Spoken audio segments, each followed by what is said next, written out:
Como vamos a decir, un breve resumen, según la Sociedad Argentina de Pediatría, el dengue se puede presentar en cualquier rango de edad, sin diferencia de sexo, y es más frecuente en niños más grandes y adolescentes. En general, los niños, los más pequeños, la enfermedad es asintomática y está indiferenciada con respecto a otros cuadros virales, como la fiebre, astenia, anorexia, odinofagia y rash. Como vemos, todas las virosis pueden confundirse con dengue en cualquier momento. Los síntomas gastrointestinales, aunque en las diferentes guías no están considerados como típicos de la enfermedad, sin embargo, se documentan en el 80% de los casos, sobre todo en los niños pequeños. Por eso, ante esta situación de presentación tan inespecífica del dengue, el antecedente epidemiológico es fundamental para la sospecha clínica. Vemos que como predictores tempranos de la enfermedad tenemos la ausencia de rinorrea, el eritema facial, un recuento de leucocitos menor o igual a 4.500 por mililitro y son fundamentales para sospecharlo. Durante las primeras 24 a 48 horas se puede ver un exantema macular generalizado y transitorio, muy pruriginoso, que puede descamar. El rash, recordemos, puede ocurrir en cualquier momento de la enfermedad, aún en la convalescencia. Luego de este breve resumen del cuadro clínico que ya se va a abordar en otra parte del curso, nosotros vamos a detenernos en pensar qué hacemos en este momento que estamos interepidémicos. Por eso vamos a hablar de una cuestión epidemiológica. Vamos a decir que ante cualquier cuadro sospechoso de dengue es fundamental conocer la situación epidemiológica de la región en el momento para así saber cómo actuar. Ahora, como sabemos, estamos en un periodo interepidémico, por lo cual ante cualquier caso sospechoso hay que pedir serología y hacer confirmación en los laboratorios de referencia de nuestra región. Sabemos que caso sospechoso, en este momento siempre pensar e indagar acerca sobre todo de la situación de viaje o de algún foco donde haya estado nuestro paciente. Siempre hacer la ficha epidemiológica para que la autoridad competente haga el seguimiento del caso. En la provincia de Santa Fe podemos encontrar cada semana los reportes para actualizarnos y descargar las fichas correspondientes. Yo acá les dejo el link para que todos activamente, y más en esta situación, veamos la página, veamos los reportes que la provincia sube cada semana y podamos hacer la ficha y la denuncia correspondiente. Aunque no estemos en un efector grande o en un efector municipal o provincial, aún desde nuestro consultorio particular nosotros podemos descargarnos estas fichas y es fundamental que así sea para así poder ir haciendo seguimiento del momento epidemiológico en el que estamos. Entonces, ¿cuál es nuestra misión en este tiempo? Ahora sabemos que no estamos con dengue activo dentro de la provincia de Santa Fe, sí sabemos que tenemos situación de dengue en el norte, tanto en Formosa como en el Chaco, que están reportando casos. Por lo pronto podemos pensar que cualquier persona que sea viajera y que presente la clínica, uno podría sospechar en un caso de dengue. Pero entonces nosotros, ¿qué hacemos desde la salud, desde el territorio en este tiempo? Podemos decir que es fundamental en este periodo prepararnos para enfrentar el próximo brote, promover descacharrado, junto con desmalezamiento y limpieza de los posibles reservorios, promover el uso de repelentes, mosquiteros y otras formas de barreras contra el mosquito, recorrer instituciones del barrio para hablar de todas estas tareas que podemos hacer en conjunto, estar atentos ante los casos sospechosos y también saber que si nuestro barrio fue señalado como prioritario, realizar la búsqueda activa de quienes son la población objetivo para la vacunación. Va a haber una clase específica de vacunación, donde ahí se va a remarcar quién es la población objetivo, pero sabemos que hay que hacer una búsqueda activa de quiénes son los candidatos a vacunarse en este periodo. Por lo tanto, no es un tiempo para descansar o para no hacer nada. Como vemos, tenemos muchas tareas para enfrentar desde el territorio.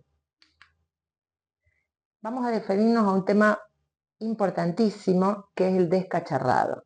Sabemos que el dengue es una enfermedad mediada por un vector, que es el mosquito, el Aedes aegypti, y el mosquito cuando deja de circular, deja igual sus reservorios. Estos reservorios se encuentran en pequeños recipientes, en muy poquitito espacio de agua pueden estar, por lo tanto, este es el momento para eliminar esos reservorios.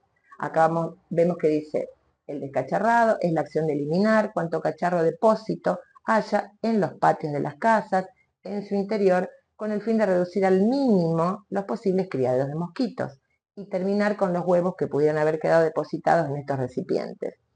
Sabemos que hay trabajos que reportan que si una hembra de Aedes estaba infectada y puso huevos y los dejó en un reservorio, estos nuevos mosquitos ya van a nacer infectados. Por eso la importancia de eliminar todos estos reservorios. Esta acción se debe promover tanto en los hogares como en todas las instituciones de los barrios, como escuelas, jardines, comedores, centros cuidar. Es un momento de ser proactivos para enfrentar la temporada estival. Vamos a escuchar que en estos tiempos, desde el Ministerio de Salud de la provincia, se ha encarado un proyecto de un descacharramiento activo en todas las instituciones educativas, porque son los lugares donde los niños pasan muchas horas y por el horario, es el horario que a veces prefiere el Aedes para circular y para picar. Por lo tanto, se están haciendo actividades activas para descacharrar todas las semanas en las distintas escuelas de la provincia. Acá vemos distintas imágenes porque de todas las instituciones, de todos los ministerios, secretarías de toda la provincia y aún de otros lugares del país, se hacen campañas activas para promover el descacharrado. Vemos distintas imágenes, todos podemos copiar algunas de estas imágenes, ponerlas en nuestras instituciones, nuestros centros de salud, consultorios, copiarlas, descargarlas que hay en la provincia, pero encontrar la manera de recordarle a la gente la importancia de eliminar probables reservorios para nuestro mosquito. Siempre estemos atentos a todas las campañas que se hacen para promoverlas y difundirlas. Esa es una de las tareas que tenemos nosotros como profesionales. Vamos a hablar de otro tema muy importante, ya tenemos que empezar a recomendar, porque nuestros pacientes nos empiezan a preguntar sobre el uso de los repelentes en pediatría. Aquí vemos que, vamos a definir brevemente qué es un repelente, es la sustancia que por su olor o naturaleza ofrece protección contra las picaduras de mosquitos. El repelente no mata al mosquito, simplemente lo aleja de mi cuerpo. Para aplicar los repelentes debe recordarse los hábitos de picadura de la Aedes, es mayor por la mañana, varias horas después que amanece y por la tarde antes de oscurecer. Ante la situación epidemiológica actual de dengue y otras enfermedades que recordemos que transmite el Aedes, se han modificado las recomendaciones clásicas para el uso de repelentes. Queremos hacer una pequeña recordación de recordar siempre proteger la cuna o cochecito del bebé con redecillas protectoras para mosquitos cuando permanezca en exteriores. Acá vemos, dice, se considera que el DEET, que es el detilmetatoluamida, ofrece la mejor protección contra las picaduras de mosquitos, una protección predecible y prolongada, y se recomienda en niños con concentraciones menores al 30% y está desaconsejado en niños menores de 2 meses de edad. La citronela es menos efectiva y en el contexto epidemiológico actual se desaconseja su uso, no la recomendamos. Por lo tanto, queremos dar algunas recomendaciones con respecto al uso de los repelentes. Revisemos la etiqueta del producto para ver cuál es la cantidad de DEET que contiene el repelente y utilizar algunos cuyas concentraciones no superen el 30%.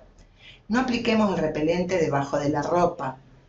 No lo apliquemos en cortaduras, heridas o pieles irritadas. No rociemos en áreas cerradas. Y en los niños rociemos las manos y después se los podemos frotar sobre la cara, evitando los ojos y la boca. Hay diferentes recomendaciones que dicen que no es recomendable hacerlo más de 2 veces por día. Recordemos, rociar a los niños, sobre todo al aire libre, siempre sobre la ropa y las áreas expuestas. Y después están las recomendaciones generales de que en momentos de gran circulación del mosquito, tratar de que los niños tengan pantalones largos y ropa clara que espante el mosquito. Y no olvidemos, por favor, recomendemos el uso de los protectores de barrera, como los tules, en los niños pequeñitos cuando salen al aire libre. Entonces vemos, como conclusión, el dengue es una enfermedad muy compleja, que al ser mediada por un vector, requiere de acciones diversas y mancomunadas de todos los sectores, tanto sanitarios como de otras instituciones y de la población en general. Si bien el uso de la vacuna, por ahora acotado a grupos específicos, es importante, más lo son en este contexto las acciones conjuntas para frenar y poner barreras al mosquito, que por cierto, no debemos olvidar que también es transmisor de otras enfermedades. Este tiempo entonces, sin circulación de la enfermedad, debe ser utilizado de manera proactiva para mitigar el impacto de futuros brotes.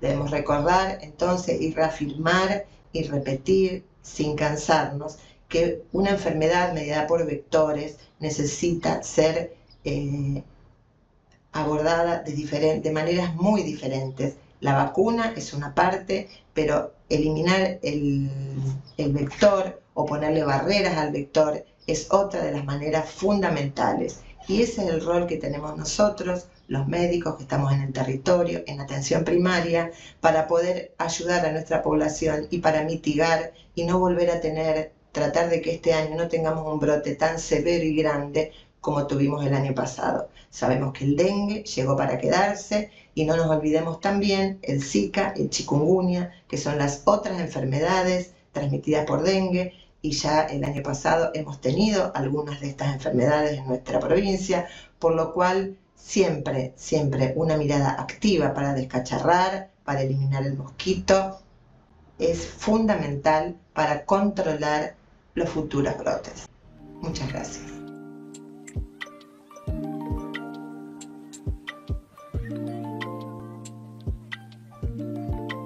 Definición de caso.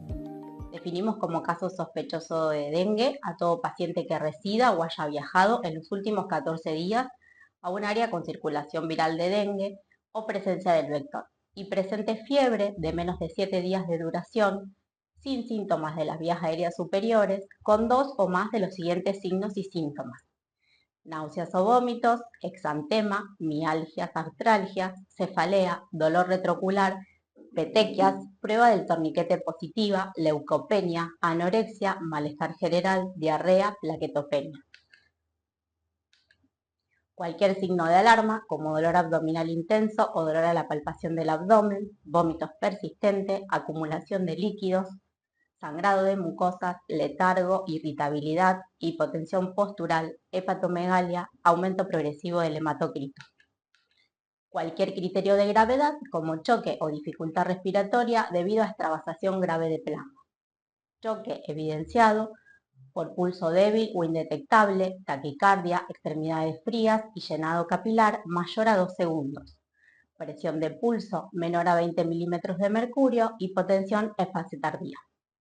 Sangrado grave, según la evaluación del médico tratante, ejemplo, hematemesis, melena, metrorragias voluminosas, sangrado del sistema nervioso central.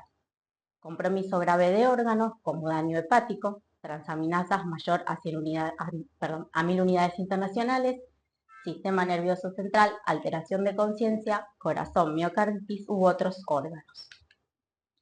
Como caso confirmado de dengue, definimos a todo paciente sospechoso que tenga un diagnóstico confirmatorio de dengue por laboratorio o por nexo epidemiológico según la situación epidemiológica.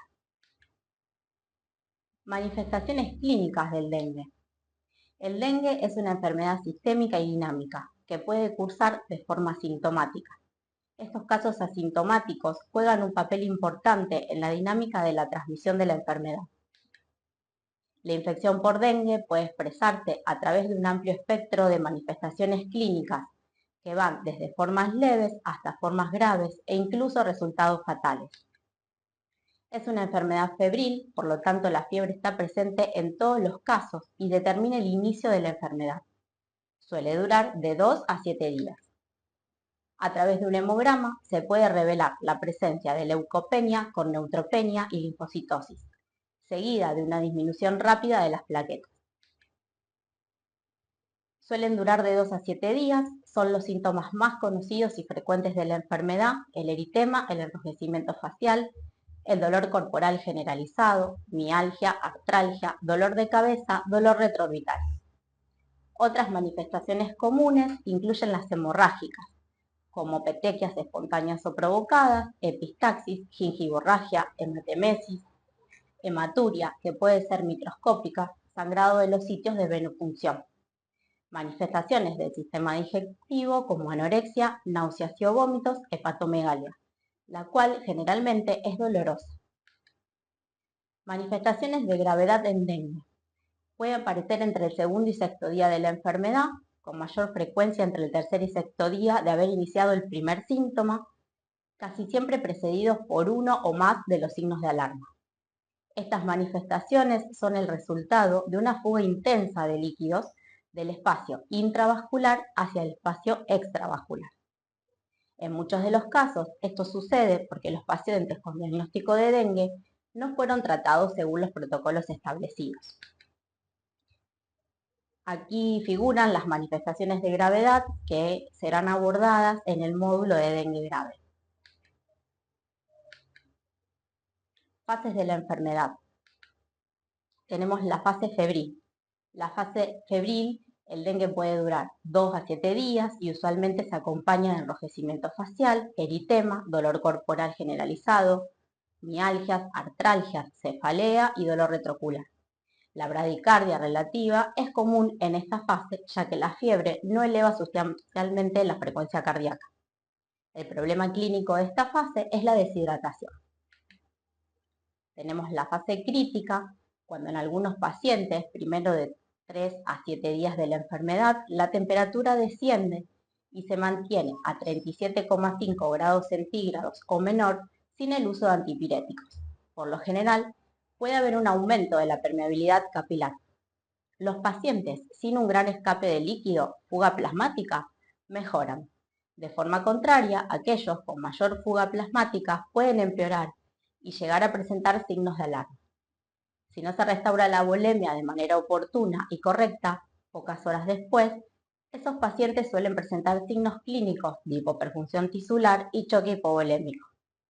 Esta fase dura generalmente 24 o 48 horas y el problema clínico es el choque hipovolémico, las hemorragias graves y el compromiso grave de órganos. Por último, tenemos la fase de recuperación. En esta fase tiene lugar la reabsorción gradual de líquidos extravasados, que retoma del compartimento extravascular al intravascular. Esta etapa puede durar de 48 a 72 horas. En estos casos, hay una mejora del estado general, se recupera el apetito, se estabiliza el estado hemodinámico y aumenta la diuresia. El problema clínico puede ser la hipervolemia si el manejo con los líquidos endovenosos ha sido excesivo o se ha establecido hasta esta fase. Bueno, acá tenemos una imagen donde podemos ver el curso de la enfermedad con las 3 fases, como mencionábamos recientemente. Bueno, con toda esta información es donde nos vamos a posicionar en nuestro consultorio en el Centro de Salud de Atención Primaria, que nos puede llegar el paciente con 2 modalidades, como un caso sospechoso de dengue o un paciente que ha recibido su diagnóstico en otro sector o en una guardia y se acerca para el seguimiento. ¿Qué vamos a hacer frente a este paciente? Lo primero es hacernos las siguientes preguntas.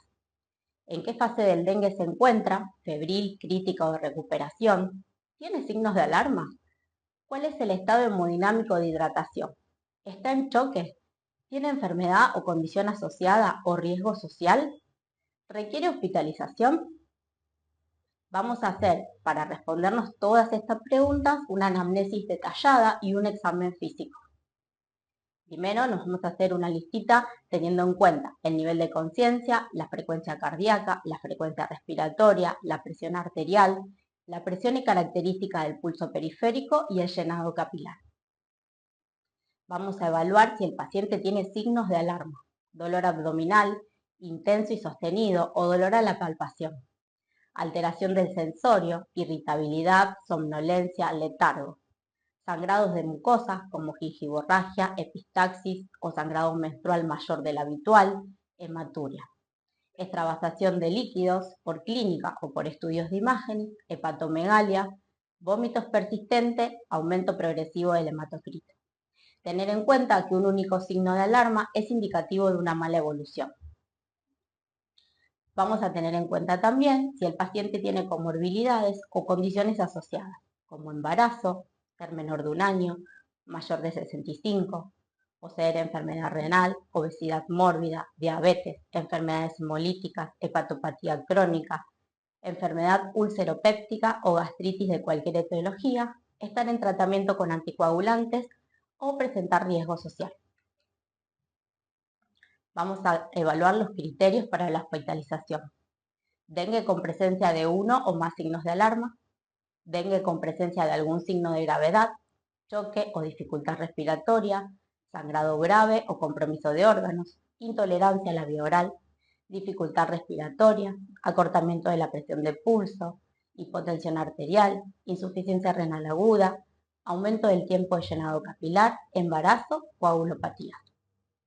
De esta manera vamos a clasificar a los pacientes en 4 grupos. El grupo A es el dengue sin signos de alarma, el grupo B es el dengue sin signos de alarma, pero que tiene alguna comorbilidad o condición asociada. El grupo B2 es el dengue con signos de alarma, es la persona que cumple criterios de caso sospechoso o confirmado de dengue y tenga al menos un signo de alarma. Y en el grupo C vamos a tener al dengue grave, persona que cumple criterios de caso sospechoso o confirmado de dengue y tenga al menos un signo de gravedad. En el primer nivel de atención vamos a ver los dengues sin signos de alarma, es decir, el grupo A, que va a hacer su tratamiento en domicilio, le vamos a indicar el reposo, la dieta habitual, la abundante hidratación, continuar con la lactancia, vamos a informar los signos de alarma y la importancia de la consulta precoz, prevenir las picaduras del mosquito, repelente, mosquitero, control vectorial en el domicilio. Acá me voy a detener un ratito en la hidratación.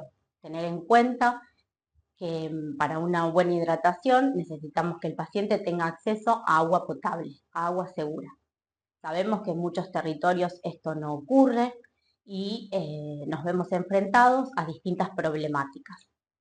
El paciente no cuenta con agua segura para la hidratación o a veces cuentan con canillas comunitarias donde juntan esta agua en recipientes de mayor magnitud, donde el agua queda estancada y esta se puede convertir en un criadero del vector. Entonces, el equipo de salud deberá darse las estrategias necesarias para garantizar la hidratación del paciente. En caso de no poder cumplir con esta hidratación, se deberá evaluar si requiere o no de la internación. También recomendarle al paciente que no se hidrate solo con agua, sino que lo acompañe de caldos, de jugos naturales, y en caso de utilizar las sales de rehidratación oral, explicar muy bien su preparación, que el sobrecito se diluye en 1 litro de agua, que esta preparación dura 24 horas, que debe tomar entre 4 a 5 vasos por día, que no lo debe hacer de una forma abrupta, sino de a sorbos, que tienen mal sabor y que pueden provocar náuseas o vómitos. Vamos a indicar un tratamiento farmacológico sintomático. En el adulto vamos a usar el paracetamol en dosis máximas de 4 gramos por día, que lo vamos a distribuir entre 500 a 1000 miligramos cada 6 horas. Se puede utilizar dipirona, 500 miligramos cada 6 horas, solo por vía oral. Atención, no usar aspirina o AINES, no administrar antibióticos o corticoides, no administrar medicamentos por la vía intramuscular. El grupo B1 vamos a tener que evaluar lo mismo que en el grupo A, vamos a indicar los mismos tratamientos, pero vamos a tener en cuenta si su patología de base está estable o no, si tiene alguna condición que requiera de esa internación por su patología de base, o un paciente que viva solo, un paciente que se encuentre lejos del centro de salud, un paciente que no cuente con los medios para consultar en guardia en caso de aparecer signos de alarma. ¿Cómo vamos a seguir a estos pacientes? Vamos a hacer un monitoreo cada 24 o 48 horas, hasta 48 horas después de bajar la fiebre sin usar antipiréticos. Priorizar la valoración clínica y de signos vitales, control con hemograma según criterio clínico, evaluar signos de alarma en cada consulta. ¿El paciente presenta signos de alarma? ¿Sí? se convierte en un dengue con signos de alarma y debe ser trasladado a un hospital de mayor complejidad. Si no presenta signos de alarma, vamos a evaluar si cumple los criterios para el alta. Ausencia de fiebre por 48 horas sin requerir antipiréticos, mejoría del estado clínico, bienestar general, buen apetito, estado hemodinámico normal, diuresis normal u aumentada, sin dificultad respiratoria, sin evidencia de sangrado. Recomendaciones para la organización de las actividades. Informar al paciente, la familia y la comunidad sobre la enfermedad, el mosquito, el modo de transmisión y los métodos de prevención.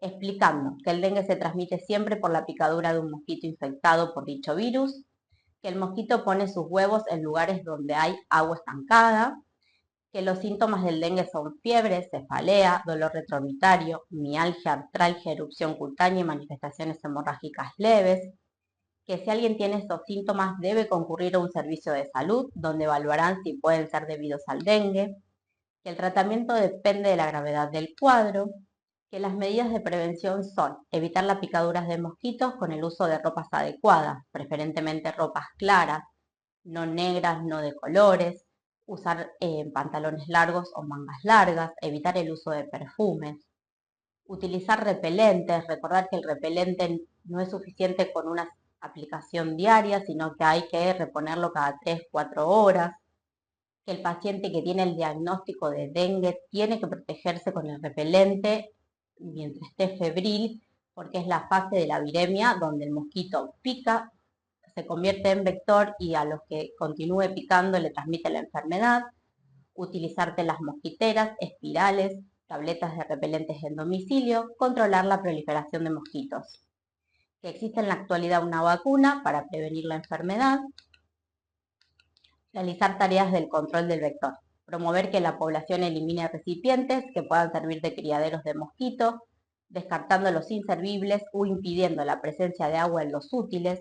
Organizar actividades de descacharrizado en forma rutinaria para lograr la eliminación de criaderos del mosquito. Incorporar a la planificación y discusión de actividades a los diferentes sectores involucrados. Garantizar que las tareas de eliminación de posibles criaderos de mosquitos se realicen en las dependencias públicas, con especial cuidado en los centros de salud. Priorizar actividades de control permanente en los centros de salud donde asisten los casos sospechosos de dengue.